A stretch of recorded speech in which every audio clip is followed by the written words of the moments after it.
You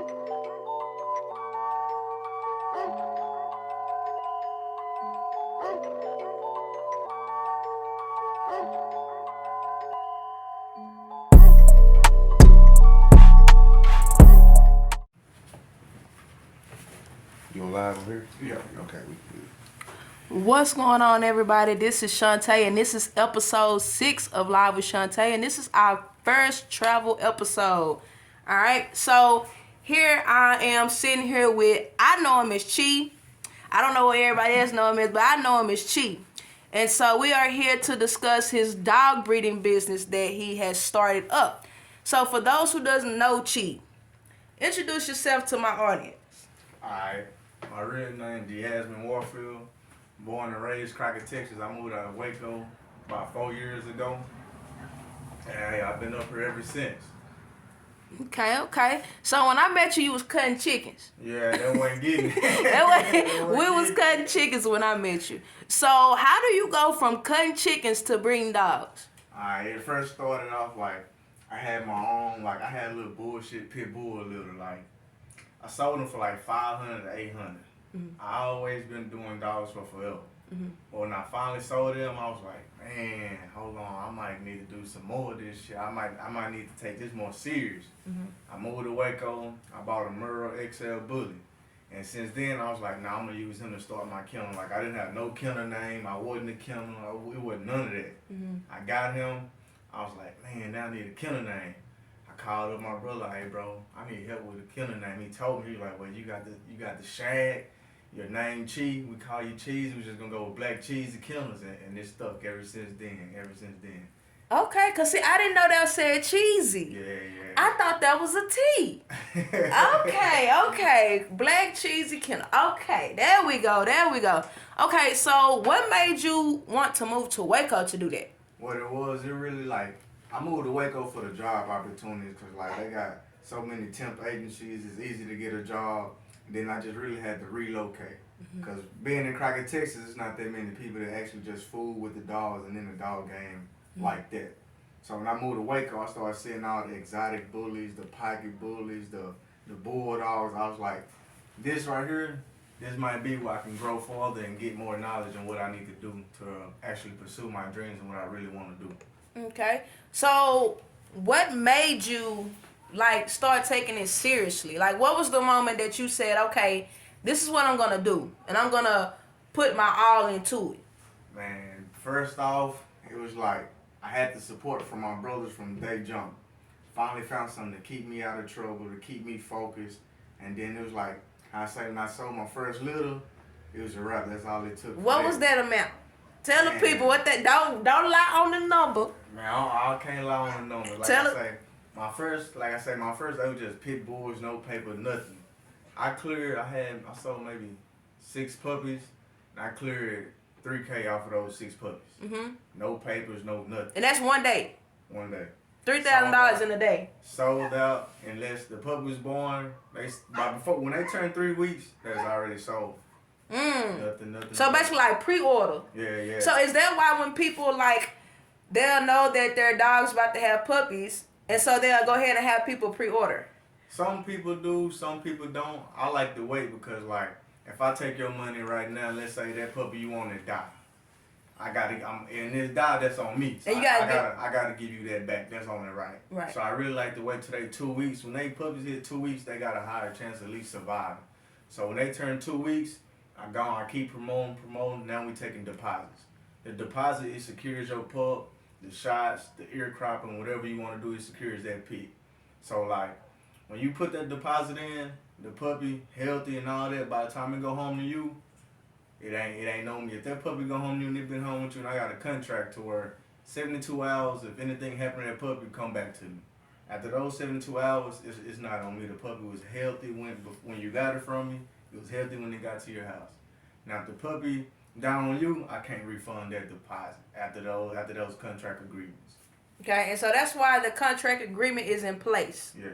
Okay. So the contract agreement, does it go farther than that? Like, do y'all work after that with each other? With whoever shops and they get a puppy from me, I don't look at them as a client no more. You become part of the Black Cheezy Kennels family. So like when you sell that puppy, I'm gonna ask updated pics of it. It's in the contract. I need updated pics because I might have people that want to use that puppy. I like to come back and use my work that I've done. So I like to try to stay close with everybody who gets a puppy from me. And what do you mean by use that puppy? Let's say like if you was to get a male from me, I got a female, I'm gonna come back and I want to breed. I want to breed with that male. And it's like, if you got a stud fee, it's a business. So I'm gonna pay that stud fee. Or if you want to, let's say like, well, I want a puppy too. I want to get in on it too. But boom, now we doing business with each other. They go from buying that dog to now we doing business with each other. Mm-hmm. Okay. So, and the community is very thick. Like, it's a lot of dog breeder community. So did you notice that community, how big the community was off the jump, or did it take a little time getting into the business before you start to notice? Because I just noticed it when I made that post that you was coming to the show. Yeah, that's when I noticed how big it was. It always been big, but you have some to where they don't really know how much we actually put into this. Like, some people think you can go buy $2 and just breed them and boom, you're going to make money. Nah, it's not going to go that way. You're going to take losses before you win. Okay. That's most definitely. So when it comes down to, like you said, people think that they can just jump in. Why would you not advise people to do that? It's so many things that can go wrong. Like, you might jump in, you don't know what you're doing. So now, like, let's say if you got a dog that got like health problems, you breeding that, you passing it on to somebody else, and they just gonna keep passing it on. Like, you want to sell a healthy puppy, you don't want no defects or any of that, and then it's like, all my puppies, they got my name on it. I don't want my name bad. You know what I mean? Like, good business from start to finish. Okay. So, how do you go about picking who you do business with? Is it like just whoever come with the money, or you like, how do you go about that? It's not really all about money with me, because the dogs sell themselves. Mm-hmm. So it's like when people inbox me, I like to hold a conversation like, okay, let me see what this person's trying to gain. What are you actually trying to do? You know what I mean? Like, when people want to buy a puppy, I instantly tell them, hey, well, call me. Let me see what you like. Do you want a puppy just for a pet, as you trying to get in a breed, or what is your intentions with this puppy? I won't sell my puppy to any and everybody. Okay, so on average, how many breeds, I guess that's the word, I'm really not into, I really don't know the terms. So on average, in a month, or matter of fact, in a year, how many breed to one dog do you do? Well, I'm going to start with the females. Mm-hmm. Some females come in heat every 3 months, every 6 months, every 9 months. It all depends on the female. I won't overbreed my female. So let's say like she done have 4 litters, she's done. She's gonna get spaded, fixed. I won't use her no more. That's why when I breed my female, I keep a puppy off of that. So I won't overwork this one. Now with my stud, I ain't gonna lie, man. This year, less than 9 months, he done dropped 10 litters. He done put in the work. So it all depends really. Like, it all depends. Like, I know my dog, so I'm not gonna. And then his breedings, I had a couple of breedings where he might did 2 in a day, but it was like, I know my stud, like, he producing the right amount for me to do this. Okay. So like, if he had a breed in a day, let's say he got 3 females lined up that they gotta get hit today, I'd knock 2 out the day, then the other one I'd do that the next morning, give my stud a rest. So basically you'll have one dog and you'll have like 2 or 3 people who want you to come and breed your dog with them. So he can go from this house making babies to this house making babies to this house making babies. Okay, and then since y'all are doing it like that, how does the contract go if you're doing it like that? Well, in the contract it states where, let's say they already have a dog. They already have their dog and they're calling you because they want to breed your dog with their dog. How do they get in contact with you? How does that process go? With that, on the contracts it states that it's up to me. Like, I take care of the AIs, and then let's say like you already say they have another male dog. In that contract it states keep that male dog away from that female permanently until we know that she's actually took, which it take about 36 days for a female to actually show that she's pregnant. And so like on my contract it states where if it's 3 or more puppies, it counts as a litter. If it doesn't, then I would rebreed. I give that offer to reuse my stud again. Okay. So do they have to pay again? No. Like, let's say, all right, they already paid. We did the breed. The female didn't get pregnant, or she had less than 3 puppies. Soon as she come back and heat, or whenever they're ready to breed her again, that's when I'll come back and I'll do the breeding again. Okay. So is that standard, or is it just something that you personally do in your business? Personally, to be honest, like, older breeders that I done met, you know what I mean, like that, and talk to and gain knowledge from, that's just the right way. Like, I can't charge a person again to do that business. I don't feel that that's right. Now, let's say like we bred their dog and they were supposed to keep it away from their male dog, but their male dog still got tied in. They really broke the contract because they knew they were supposed to keep their male dog away from that female. So like they had to pay again for that stud contract. Okay. So when it comes down to picking your dogs, so how did you start? What was the name of your first dog? Ooh, my first one, and he was a blue brother. His name was Mozzie. Mozzie, man, it was my first one. Now, I wasn't even worried about kennels right then. I got into actually learning my dog, like when he gets sick, what I need to do for this.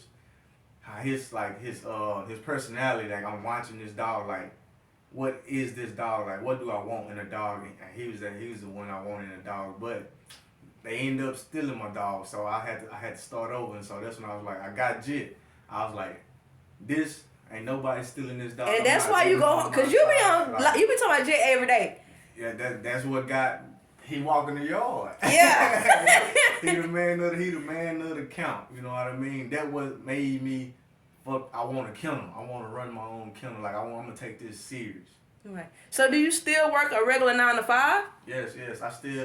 I still got me a job, you know what I mean? Like I don't care. It take time to just actually live off of dogs. You know what I mean? I'm not to that point yet where I just can live off of dogs. Like all the money that I make, like when I sell puppies, that's not my money. That's the dog money. So I buy kennels, pay vet fees. You know, I spoil the dogs with that. I don't get to touch it. I don't buy me no shoes with that. I don't buy no clothes with that. That ain't nothing of mine to do that with. So you putting the money in rotation. So you putting it back into the business. Yes. And that's what I need to do. I've been saying I need to do that for my business because I do not do that. I do not put. There's always something else that I have to take care of around that time. So, okay. So what would you say about Jet? What do you like about Jet the most?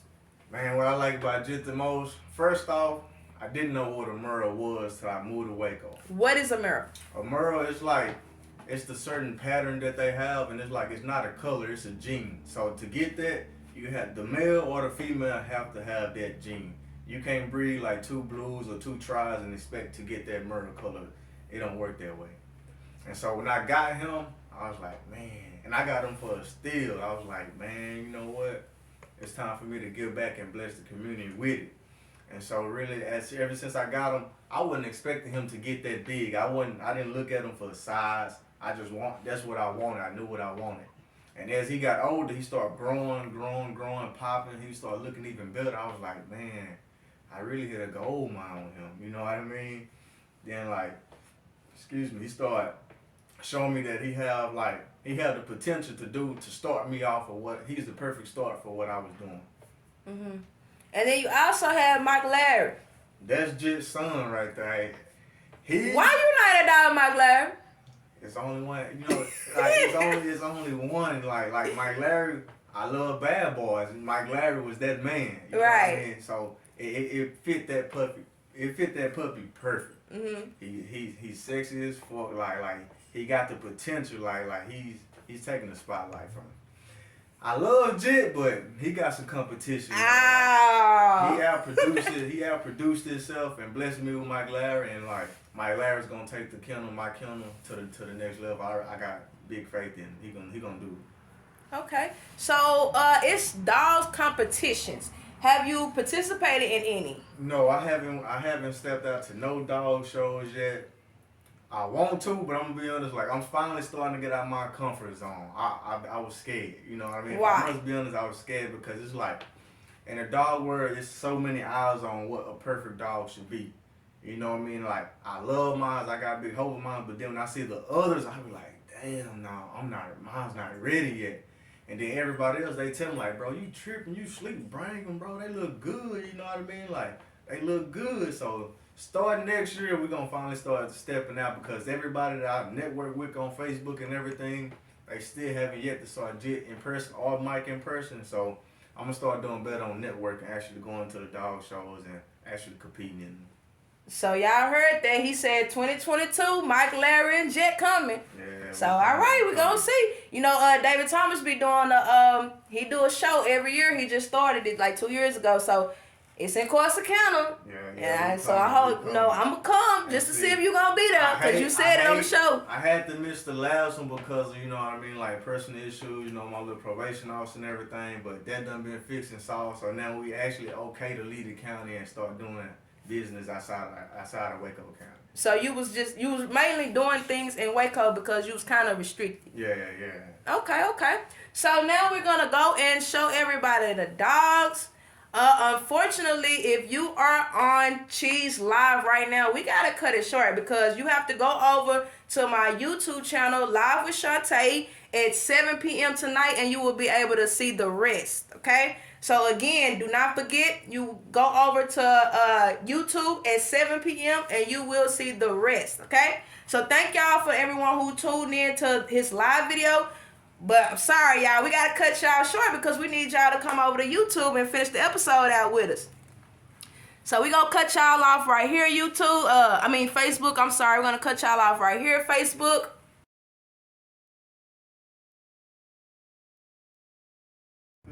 All right, Cheese, so who do we have here? We got Corona's KC Ocean right here.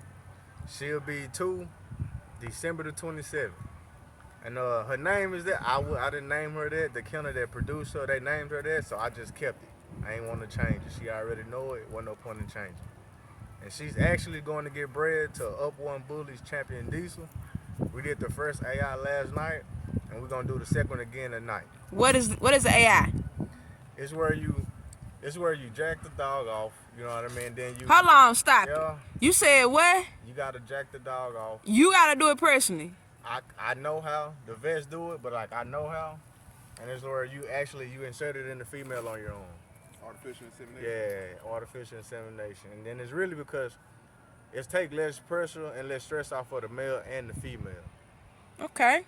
So why do you do it like that because it takes off the stress? Yeah. Okay.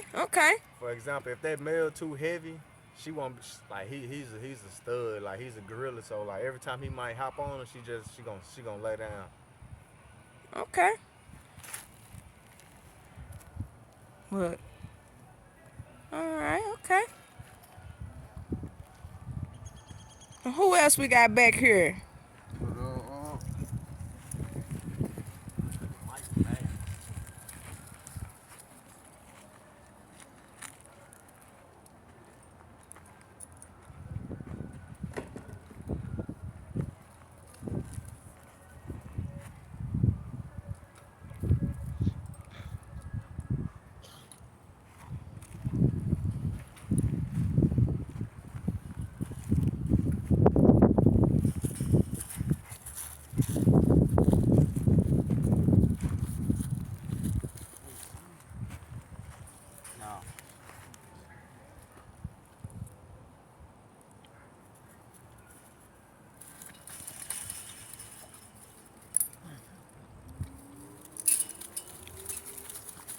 Right here, this the man that started it all, man. The infamous Jet. This the guy, he don't act right. You think it's playtime? Yeah, he think it's playtime, man. And he smell that female on. Hey. He think he about to go do a breed, man. He ain't gonna act right. This the one that started it all right here, man. He'll turn 2 February the 23rd. He got 99 offspring. He got 2 more breeds. Well, he got three actually waiting to get confirmed, and he got 2 more upcoming breeds that he have to do. This is the guy that made Mike Larry right here. So Jet the hot ticket. Yeah. he won't go nowhere. He gonna die in the yard. When he die, he gonna get stuffed and he gonna be the trophy in the house. He won't go nowhere. So to breed Jet, what's the fee for Jet? Right now, I got a special going the whole December. He had 500 outright, meaning I need it all up front. Say it again. He had 500 outright, and I need it all up front. And it's just for the month of December? Just for the month of December, Christmas holiday special. All right. After December, he's going back to 1,500, which means 500 lock-in, and the other 1,000 when it's time to do the breed.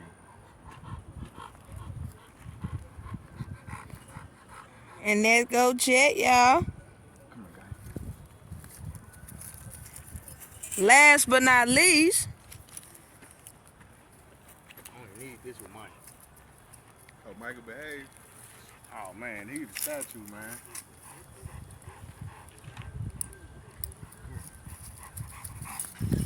okay, Mike, he put a lot on you. Let's see. He put a lot on your name. No, stay. Stay. No. This my show dog right here, man. This the one that's gonna. This the one that's gonna take his daddy's spot right here. He 5 months. He'll turn 6 months on the 18th. And he won't be XL. He'll probably be the standard class. What does that mean? Standard is like a certain height requirement. Like Jit, he XL. He over 20. He over 21 inches tall. So Mike won't hit 21 inches tall. He might hit borderline 20, maybe. And you said he's 6 months. He'll be 6 months. This on the 18th. This Saturday. Okay. So y'all have something in the dog business called stacking, I believe? Yes, ma'am. And this is what he's doing right here. It's all like little stands. Mm-hmm. No. He got his daddy out here, so he might not act right. But so it's just where he just stands in place. Stands in place. And he's supposed to head up. Head up, chest out type thing. Yes, ma'am. So it shows the judge want to see like his body, make sure everything's correct. No high rears, no saddlebacks, everything's structured perfect. And so do they judge like how like on TV how they put up like a 8 and they put up like a 9? See, I haven't really. That's one thing I haven't went to a show. Oh yeah, see, that's why you gotta go. See, I feel like they go like they got their own judges that walk around. They're gonna touch on your dog, make sure he ain't got no underbite, everything's perfect. And it's really most of the ones I see, it's like the crowd also giving their own like input, like yeah, that's the one. So it's gonna take. I gotta go to actually find out for that for sure. Okay. And this is Mike Larry, you guys. It's my baby, man. And you also, so when you breed the people, when you breed your dog with people, you give a shirt. Yes, ma'am. Because you consider them family, so that's like your token into the family. Yes, ma'am. Like, whenever they buy a dog puppy from me, they get a shirt. I give them dog food that like we was feeding, and toys for the dogs. The dog own food bowl, water bowl, all of that. Okay. So I have a Black Cheesy Kennels shirt here as well that I'm gonna show you guys. Y'all give me 1 second. All right, so here is the Black Cheesy Dog Kennel shirts. See that? All right. And he is gifting us with a shirt just for coming and, interviewing him. And I also have a shirt for him. He's going to pass the shirt over to one of my staff members. My other staff member passed him our shirts as well. So this is the Live with Shantae shirts that he's opening up. Let me see, we have the...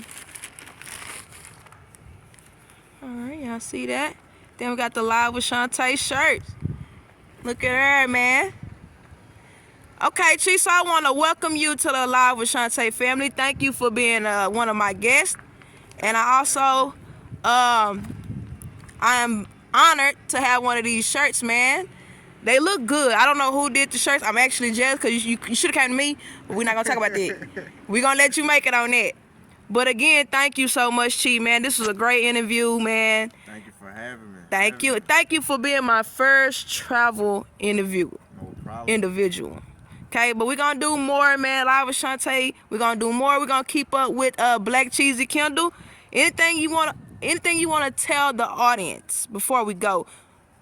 Man, go like and subscribe to Shantae's, man. Go to her YouTube channel. She doing great moves, man. Like, black-owned businesses, man, gotta support each other. It costs nothing to support. It's free. It's free to support, free. man. Free to support.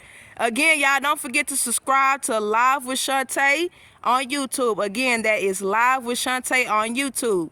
Thank you so much, Chi.